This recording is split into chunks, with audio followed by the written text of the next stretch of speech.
The assembly session for the second day has started, and you have seen that the discussion is on the speech of Honorable Governor, and our turn is yet to come. The government has already started telling what has not been implemented in the ground. There are two types of development, it looks like. One is the printed form of development, and the other development is in the ground.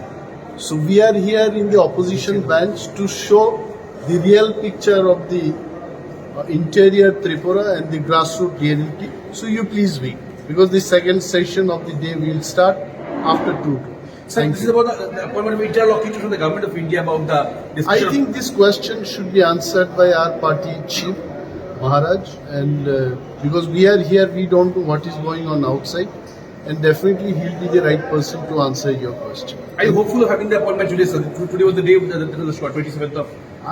Yes, this is what we got to know from the center, but the actual answer will be given by our party chief. Thank you. Right.